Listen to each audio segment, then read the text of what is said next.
15 अगस्त वर्ष 1947। वो दिन जब सदियों के संघर्ष के बाद देश स्वतंत्र हुआ। सैकड़ों वर्षों के संघर्ष और राष्ट्र की अंतरात्मा अर्थात स्व के पुनर्जागरण का परिणाम। न जाने कितने बलिदानों का फल मिला और भारत माता के पैरों में बंधी बेड़ियां टूट गईं। हालांकि ये वो स्वतंत्रता नहीं थी जिसकी कल्पना की गई थी। देश 3 टुकड़ों में टूट चुका था। जो बचा हुआ भारत मिला वो भी कितना संप्रभु और स्वाधीन था, इस पर आज भी बहस जारी है। फिर भी ये एक आरंभ था। भारत उन कुछ देशों में है जिन्होंने सबसे पहले ब्रिटिश दास्ता से मुक्ति पाई। भारत का स्वतंत्रता आंदोलन अन्य उपनिवेशों के लिए भी प्रेरणा बना। भारत की स्वतंत्रता के बाद से ही इतिहासकारों के एक वर्ग ने इसका सारा श्रेय वर्ष 1885 में स्थापित कांग्रेस पार्टी को देना शुरू कर दिया। कुछ बहुत उदार हुए तो उन्होंने स्वतंत्रता के संघर्ष को 1857 की क्रांति से आरंभ हुआ माना। लेकिन ये दोनों ही विचार असत्य और अन्यायपूर्ण हैं। स्वतंत्रता का संघर्ष इससे कहीं अधिक पुराना और व्यापक था। वर्ष 1857 के युद्ध को अंग्रेजों ने कभी स्वतंत्रता का संघर्ष माना ही नहीं। वो इसे हमेशा सिपाही विद्रोह ही बताने का प्रयास करते रहे। वीर सावरकर वो पहले व्यक्ति थे जिन्होंने इसे स्वतंत्रता का युद्ध कहा। स्वाधीन भारत की सरकारों को भी इस सत्य को स्वीकार करने में बहुत समय लगा। किसी तरह स्कूली पुस्तकों में इसे पहला स्वतंत्रता का संग्राम कहा गया। स्वयं वीर सावरकर ने भी 1857 के संघर्ष को कभी पहला नहीं माना, क्योंकि स्वराज और स्वतंत्रता की लड़ाई इससे बहुत पहले ही शुरू हो चुकी थी। मुगलों से स्वतंत्रता का संघर्ष अभी चल ही रहा था कि भारत के अलग अलग क्षेत्रों में यूरोप की विस्तारवादी शक्तियों के कदम बढ़ने लगे थे। सबसे पहले 15वीं शताब्दी के अंत में पुर्तगाली आए। आरंभ में लोगों ने उन्हें सामान्य विदेशी व्यापारी समझा, लेकिन बहुत जल्द ही उन्होंने केरल के कुछ हिस्सों में अपना प्रभुत्व जमाना आरंभ कर दिया। पुर्तगालियों ने बाद में गोवा को अपना केंद्र बनाया। वहां हिंदुओं को ईसाई बनने को कहा गया और जिन्होंने उनकी बात नहीं मानी उन पर अमानवीय अत्याचार किए गए। इसे गोवा इंक्विजिशन के नाम से जाना जाता है। ये गोवा के लोगों की जीवनी शक्ति ही थी कि पुर्तगाली हिंदुओं को पूरी तरह नष्ट नहीं कर पाए। पुर्तगालियों के बाद डच आक्रमणकारी केरल के ही रास्ते भारत पहुंचे। उन दिनों डच नौसेना को बहुत शक्तिशाली माना जाता था। 2 बड़े युद्धों में वे अंग्रेजों को पराजित कर चुके थे। ऐसे समय में जब डच सेनाएं तेजी से भारत को अपनी चपेट में ले रही थीं, तब त्रावणकोर साम्राज्य के राजा मार्तंड वर्मा ने उन्हें चुनौती दी। वर्ष 1741 में त्रावणकोर की सेना ने डच सेना को बुरी तरह से परास्त कर दिया। इसे कोलाचेल युद्ध के नाम से जाना जाता है। किसी यूरोपीय शक्ति पर किसी एशियाई सेना की ये पहली विजय थी। डच सेना के 28 सबसे बड़े अधिकारियों ने राजा मार्तंड वर्मा के आगे आत्मसमर्पण कर दिया। इनमें उनके कमांडर एडमिरल डेलनॉय भी थे। इस युद्ध का परिणाम यह हुआ कि डच सेना ने हमेशा के लिए भारत से अपने पैर वापस खींच लिए। दक्षिण और पश्चिम की समुद्री सीमा ही नहीं, 18वीं शताब्दी के आरंभ से शेष भारत में भी स्वराज की चिंगारी भड़कने लगी थी। मुगल साम्राज्य तेजी से सिकुड़ रहा था और मराठा साम्राज्य भारत के मानचित्र पर फैल रहा था। दिल्ली के दक्षिण से लेकर भारत के पश्चिमी क्षेत्रों तक बड़े भूभाग को राजपूतों ने स्वतंत्र करा लिया था।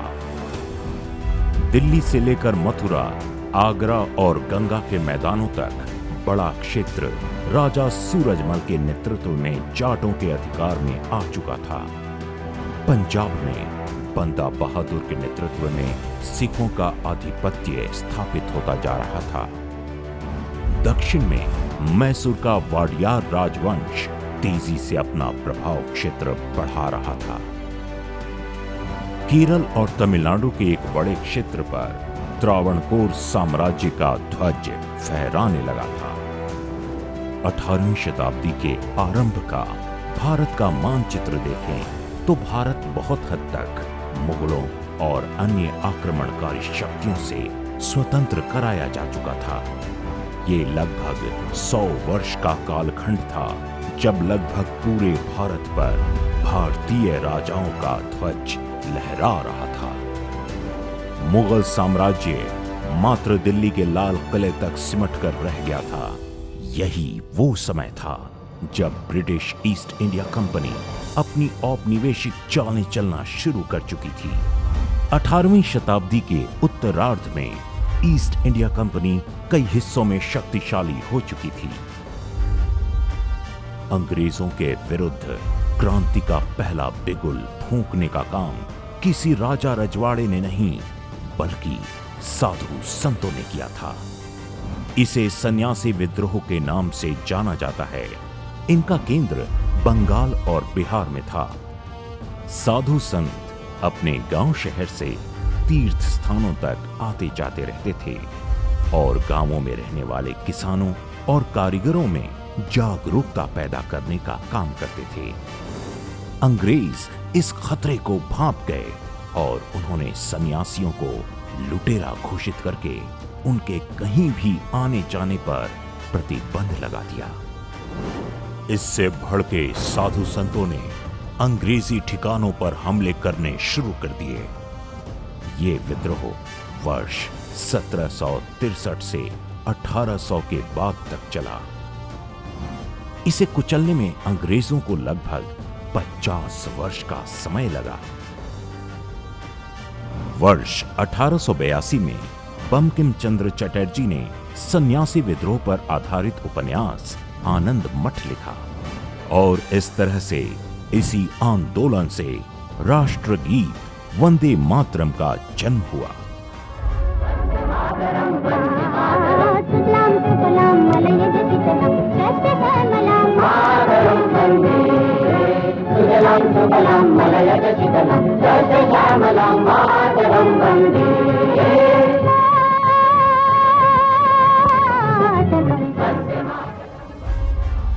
पूर्वी भारत में सन्यासी तो पश्चिम में भीलों ने अंग्रेजों की नाक में दम कर रखा था। गुजरात से लेकर राजस्थान तक बड़े क्षेत्र में भीलों ने अंग्रेजों और उनके साथ आए ईसाई मिशनरियों को खदेड़ कर रखा। भील और गोंड की सबसे बड़ी विशेषता ये थी कि उन्होंने कभी किसी आक्रमणकारी का आधिपत्य स्वीकार नहीं किया। महाराणा प्रताप के समय से लेकर अंग्रेजों के कालखंड तक इस जनजातीय समुदाय ने हमेशा क्रांति की मशाल जलाए रखी। स्वतंत्रता की ये तड़प देशव्यापी थी। दक्षिण में कित्तूर के संगोली रायन्ना ने वर्ष 1824 में कंपनी के खिलाफ विद्रोह किया। 1831 में अपनी मृत्यु पर्यंत उन्होंने इस युद्ध का नेतृत्व किया। इसके कुछ समय बाद ही वर्ष 1855 में सिदो कान्हू के नेतृत्व में संथाल विद्रोह भड़क उठा। इसे दबाने के लिए अंग्रेजों ने 30,000 से अधिक संथालियों को निर्ममता के साथ मार डाला। स्वराज के लिए विद्रोह की ये कहानियां कुछ उदाहरण मात्र हैं। देश के कोने कोने में ऐसी ढेरों कहानियां हुई जिनकी परिणति वर्ष 1857 के स्वतंत्रता संग्राम के रूप में हुई। ये घटनाएं बताती हैं कि भारतीय समाज ने कभी दास्ता को स्वीकार नहीं किया, न पहले मुगलों की, न बाद में पुर्तगालियों, डच, फ्रांसीसियों और अंग्रेजों की। स्वराज के ये संघर्ष भले ही सीमित क्षेत्रों तक रहे हों, लेकिन सभी में एक राष्ट्रीय मूल भावना स्पष्ट रूप से दिखाई देती है। ये वो कहानियां हैं जो आज की पीढ़ी को पता होनी चाहिए, ताकि कोई भ्रम न रहे कि भारत हमेशा से एक दीनहीन सभ्यता थी और किसी एक संगठन या नेता ने आकर देश को स्वतंत्रता दिला दी।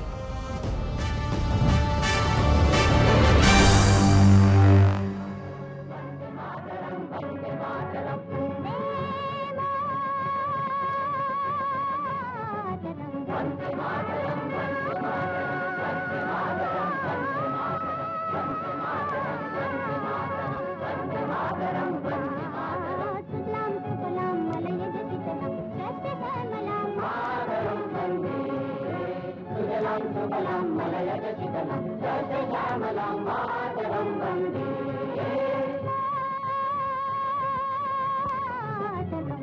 मातरम।